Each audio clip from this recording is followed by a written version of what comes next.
starring that intrepid space explorer, Colonel Connett. Hear the Colonel's first words since his return from the planet Earth. You are all commanded, invited to attend.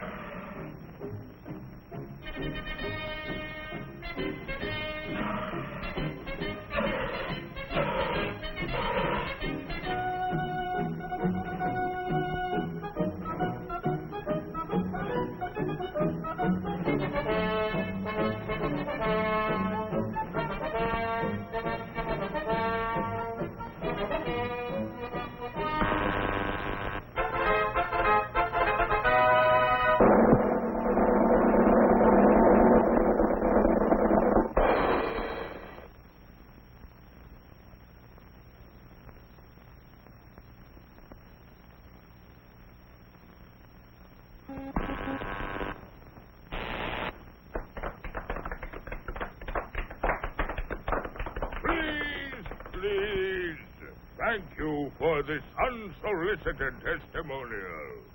And now, by special permission of the Commander-in-Chief, me, here is Mars' first space explorer, Colonel Cosmic.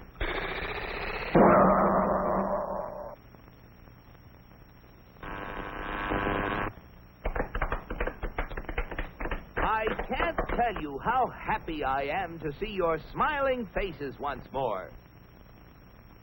First, let me say that this trip was made possible only by our dauntless chief, Og the Magnificent, introducer of Og Power, which runs most of our industry, and inventor of Og Speed, which doubles the original Og Power.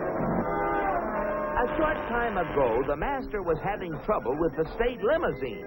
He had, of course, developed the explosive charge.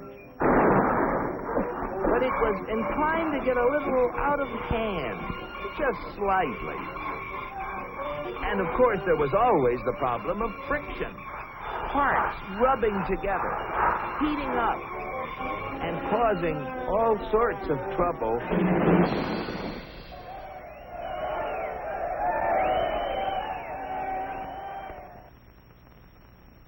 But our leader was undaunted. He immediately ordered our first expedition into space to bring back the secret of how other planets got their state limousines to run smoothly. The target was picked with painstaking scientific accuracy. Destination Earth. You all know with what eagerness I volunteered for the mission, and with what confidence I took off.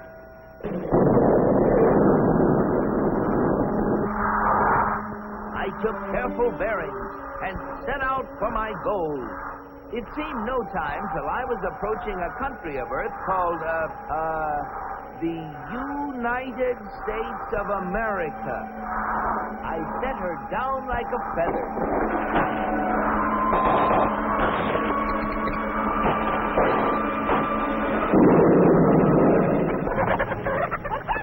What's all the racket? Naturally, I protected government property by making the saucer invisible. They're after the chickens, Ma! And though the natives showed great interest in me, I decided to make myself invisible, too. Seeing moving lights in the distance, I headed for them. What phenomenal luck! I had landed close to what seemed to be an endless procession of state limousines. They moved quickly, and yet with fantastic smoothness. I just had to get a closer look at one of those Earthmobiles.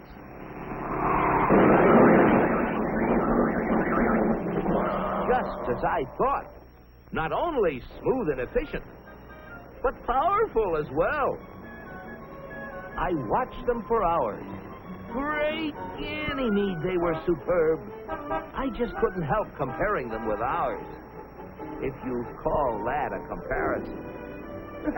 Surely these vehicles must be the property of the highest officials. I was wrong. It seems that almost everybody in this country has one of those, they call them automobiles. They use them for transportation, for business, for pleasure. They use them for all sorts of things. I found that these vehicles gather at places called service stations, where they are fed, lubricated, that's how they beat friction, and given the finest care. The source of their nourishment was something called petroleum. A power source like that must be a highly prized state secret. I had to find out about it. Perhaps the secret lay within this government archives building. It was heavily guarded, but casting discretion to the winds, I walked boldly inside. Their code was remarkably easy to break. They merely substituted the word oil for petroleum. And I soon got hold of a veritable mine of classified information. I began to assimilate the material. I soon found out that though petroleum products are easily found anywhere, petroleum itself is a very elusive substance. Experts have to search for it constantly in all the most likely and unlikely places with all kinds of scientific devices. When they figure they found a good spot, they drill a hole in the ground called an oil well, for almost all oil lies far beneath the surface of the earth. These wells go down thousands of feet and cost a lot of money to drill. But that's no guarantee that they're going to find oil. Matter of fact, in exploratory drilling, only 1 well in 9 finds any oil at all. Only 1 in 44 recovers enough oil to pay for itself. And only 1 in almost 1,000 makes a major discovery. Pretty big odds. Yet America's proved reserves, the oil supplies still underground, have kept increasing steadily. I couldn't imagine how this ever-increasing supply of oil was achieved until I found out that there's not just 1, but thousands of oil companies, all competing with each other to discover and develop new sources of oil. For believe it or not, in the USA, anyone who is willing to risk it can drill for oil. But oil discovery is only part of the story. Once they get oil out of the ground, it has to be moved through pipelines, on ships, or in tank cars, to fantastic processing plants called refineries. Crude oil goes in, and great Jupiter, the things that come out.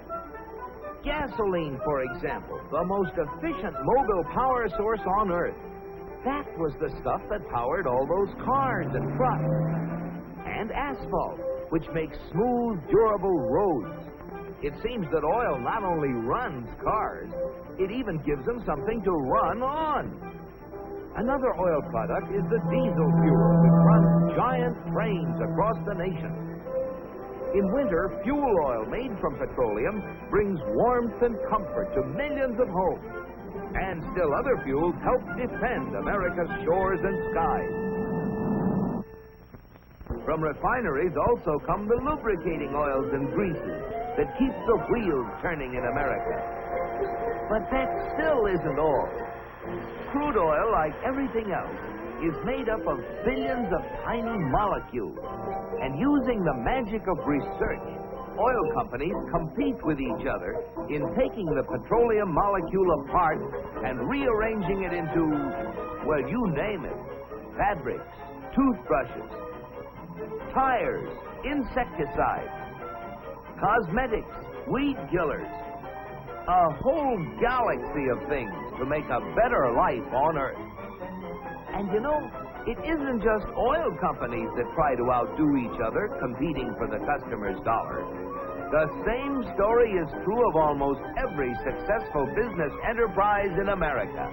The result? A higher standard of living in the USA than in any other country on the whole planet. At last, the secret was mine. And now, to get proof of my discovery, smuggled past the border guards. In spite of my infinite precautions, one of them became suspicious and gave the alarm. Come back for the eggs, did you?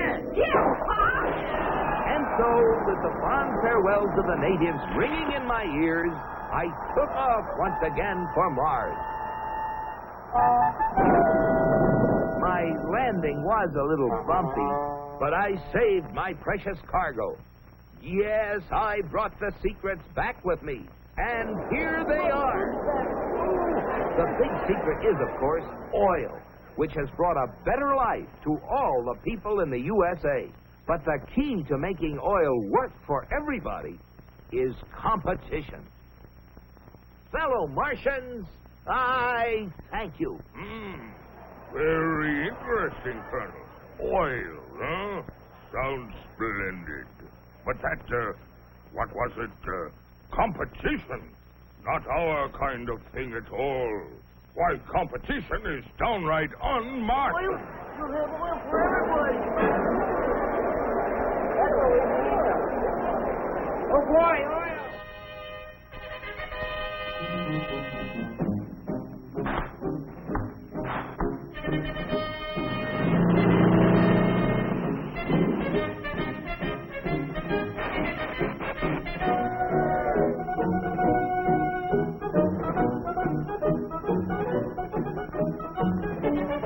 Look at them. You know what this means, Cosmic? You bet I do, Og. It means that you're through. So why don't you get lost? Yes, the real secret is not only a great source of energy, but also the freedom to make it work for everybody.